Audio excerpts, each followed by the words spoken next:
December 25th, in the Christmas story of how Winston delivered Christmas. Chapter 25. Hot Buttered Toast. Even before he'd opened his eyes, Winston knew that something very strange and unusual had happened. The last thing he could remember was being outside in the freezing cold with the angry wind and snow roaring all around him. And he remembered being tired, very tired indeed, and freezing cold too. Sort of cold that makes you feel frozen from the inside out. But that wasn't the case now at all. Winston was. He considered it for a moment. He was snuggly, really warm and cozy, and yes, very snuggly indeed. He sniffed. His whiskers wobbled with excitement. What was that lovely smell? It smelled like someone was nearby, cooking something very delicious. Where on earth was he? He opened his eyes and looked around him and gasped.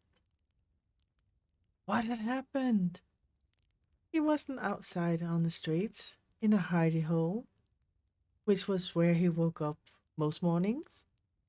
He was in a bed, a perfect little mouse-sized bed with soft flannel sheets, a thick blanket, and two great big plum pillows. There was even a little patchwork quilt keeping him toasty. Winston wiggled his toes and looked around. He seemed to be in a little bedroom in a house where everything was just the right size for him.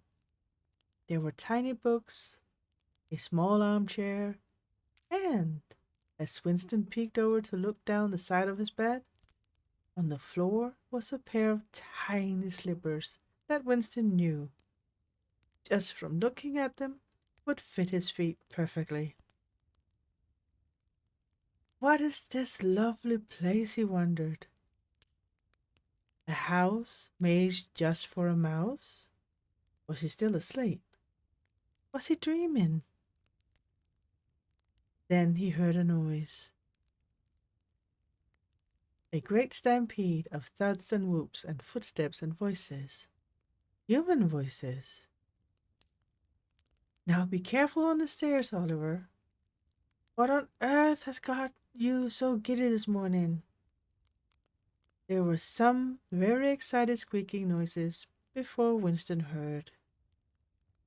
What letter, Oliver? Oliver, thought Winston. Who was Oliver? Just then there was a rattling noise. It sounded like someone was right outside his room. Winston burrowed down deep beneath his bed. Only his eyes was peeking out over the top of his blanket. He couldn't believe what he was seeing. The entire far wall of his room swung open, and a little boy's face appeared. The little boy was in his pajamas, and his curly hair was sticking wildly up on end. His cheeks were bright pink, and his eyes were sparkling with excitement. Mom! Dad! He cried. Come and see! In the doll's house, there's a mouse! A real mouse fast asleep in the attic. There followed a great commotion as more faces joined the little boys to peer in at Winston. There were two grown-up faces, and the other was a smaller face. All belonged to humans in pajamas and dressing gowns, and everyone looked like they had jumped out of bed in a great hurry. Goodness, said the grown-up face, with a bristly moustache under his nose. There is a mouse in the doll's house. Father Christmas said in his letter that I would find a friend in the doll's house. And it's a mouse, squeaked the little boy. What letter, Oliver? Said the other grown up face. This one didn't have a mustache, but it had its hair up in a headscarf. The other very small face didn't say anything. She was too busy sucking on the sleeve of her nightie. The little boy quickly handed over a small sheet of paper. This letter, he said, shivering with excitement. It's from Father Christmas. I found it in my stocking this morning. Look! The two grown-ups read the letter, and as they did, their eyes grew bigger and bigger with astonishment.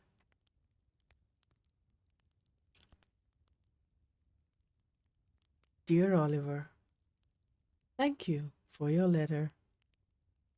I believe it had rather an exciting journey to get to me, but the important thing is that it found me in the end.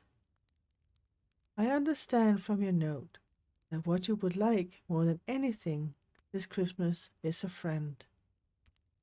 Someone to go on adventure with. If you go downstairs and peek in at the attic bedroom of that lovely doll's house, you will find a little someone there waiting for you. He should be a very suitable friend for you. He's really good at adventuring. I should think he'll be fast asleep when you find him. He had quite a tiring evening. Take great care of each other.